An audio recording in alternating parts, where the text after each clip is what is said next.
All right, let's jump into this first story. Ladies and gentlemen, in what may be one of the most shocking revelations from January 6th thus far, Julie Kelly, who was just on this show this past week, says breaking drama in the Proud Boys trial yesterday after FBI agent caught lying on the stand and concealing evidence from defense attorneys. Not only that, the messages, the long story short of it, this agent thought they were deleting messages from their, what is it called, the link system? The link system, yeah. And they were actually just putting them in like a hidden tab, which the defense found and were like, wow, you lied about all this. And there's even messages where they say things like, delete the, I've been ordered to destroy evidence. This one's really important.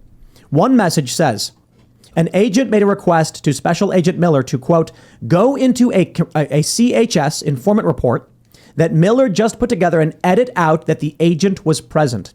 So hold on there a minute. This is a January 6th seditious conspiracy case for the Proud Boys.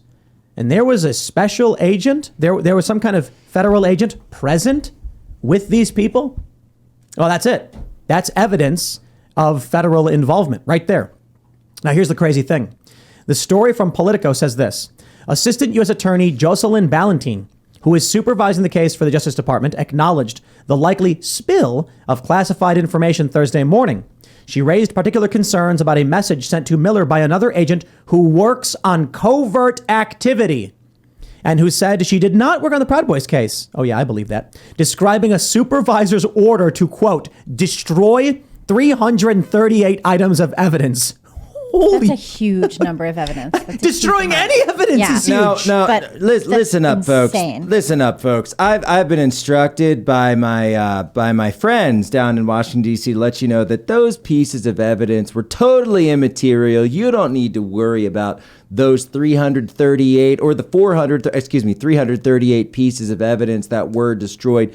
Don't even ask any questions. By the way, I love the fact that they wrote down, they wrote it in an email. Yeah. Oh, by the way, my boss told me to destroy all this evidence. Like, if you're going to delete your evidence, don't go ahead and, write an email with somebody about it. If you're going to do something illegal, don't tell people you're doing it. There's a line in The Wire of that, and it's Stringer Bell, and he's like, are you taking notes on a criminal conspiracy? And he grabs the notepad and tears it up.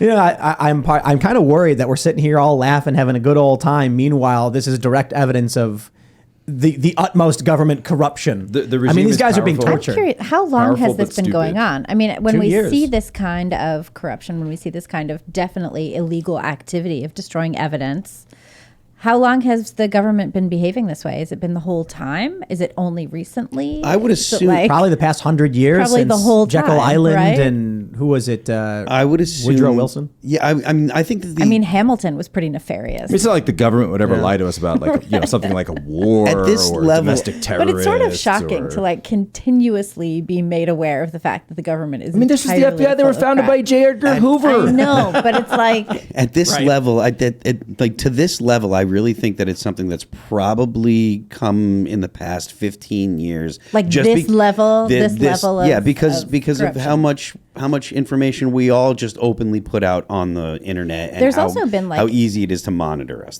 I think that this is fairly new. There's probably been the desire. You do have the FBI wiretapping and stuff in the past, but I think that it's probably 15 years has really been since the Snowden revelations were 10 years ago now. Mm-hmm. I think so. 10 years this year. Yeah, wow, so crazy. 15, maybe 20 years. There's been been like an increase, I think, since Obama in general level of trusting the government too. Well, so which is a mistake. so I think it's a little both, because I do think there's a part of it that's been going on from the start, but I think what's more powerful now, and Elon has actually been talking about this, is that now we have the ability to share this information, and we have the ability to talk about these things directly in ways that, like, we can live tweet from inside a federal courtroom about what's going on, and then that gets shared at mass scale because of Twitter, and then the people behind the scenes would have to be able to respond to that versus,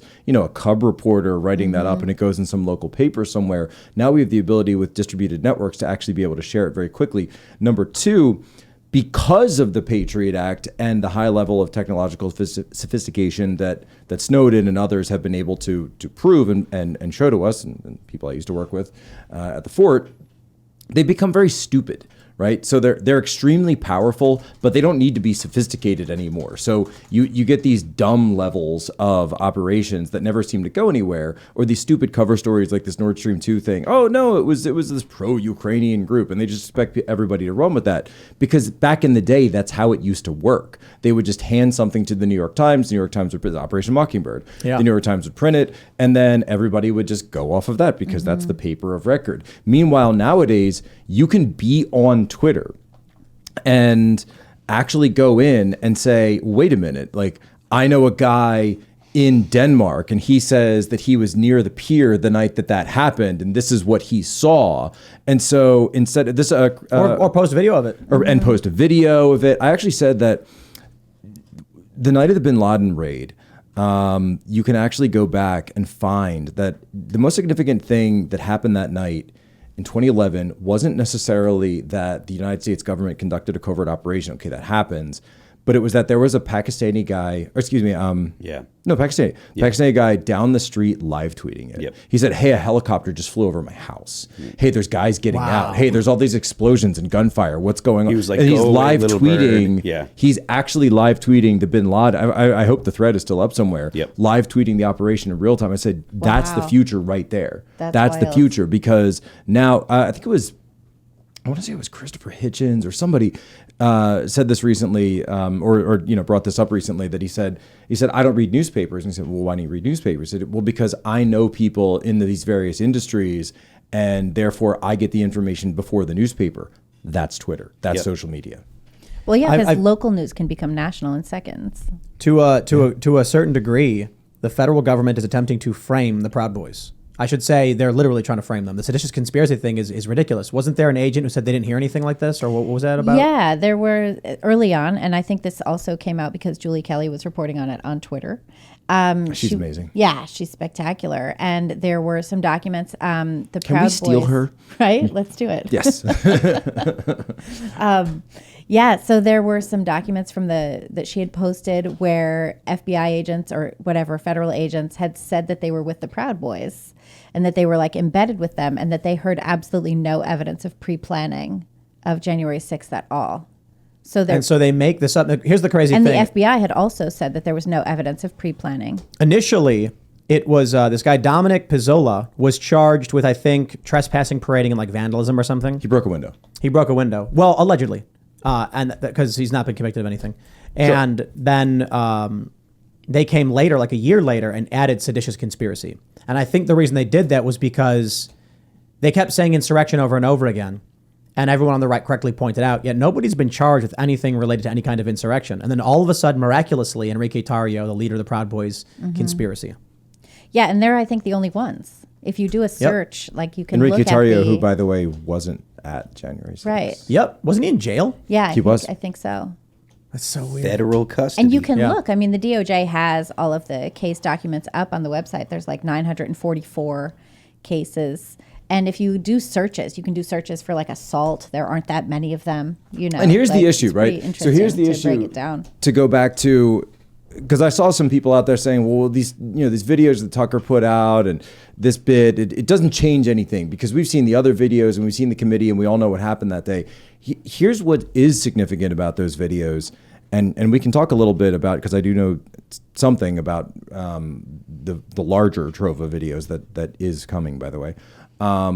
That of those, what was the number you just said? 944. 944 people.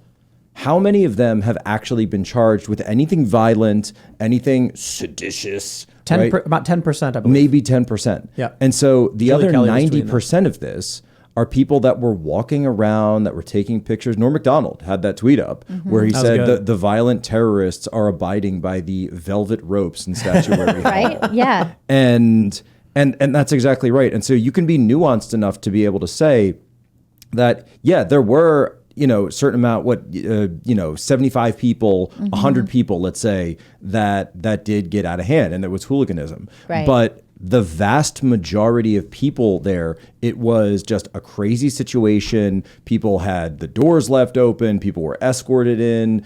see- Jacob Chansley When had the You doors see left open. He Whoopi was Goldberg saying surrounded it should be by- illegal to report this stuff for what Tucker's She doing? also said God it was bless her. Orwellian God because bless she her. has the she has like God the bless reverse her. dictionary. Yeah. So she doesn't understand what See, that I means. love when they do stuff like this. I took more of it, more. I want more censorship of like Goosebumps and Matilda, and I want what they're It's doing. so insane. I want Whoopi Goldberg to just 24/7 keep going, like keep her on air all day long, right? And this was something you showed me yesterday was Amber Athey's piece in Spectator Oh, it's so wonderful. about Politico's banned words. Can we steal her too? Yeah, that's funny. Politico, pregnant persons. Yeah, Because she's got a pregnant book. person. She's got Look, Amber's it's, got a book. we're all Yeah, she's we're really laughing good. as the problem's getting worse. Yeah. Government It's corruption, sort of amazing wokeness. to me that it keeps getting worse even though everyone keeps screaming louder. Well, it's like the whole like it's the squeeze because there's people are starting to notice. Like Right. all this stuff had been moving in this direction, had been really kind of under the radar until COVID kind of brought it to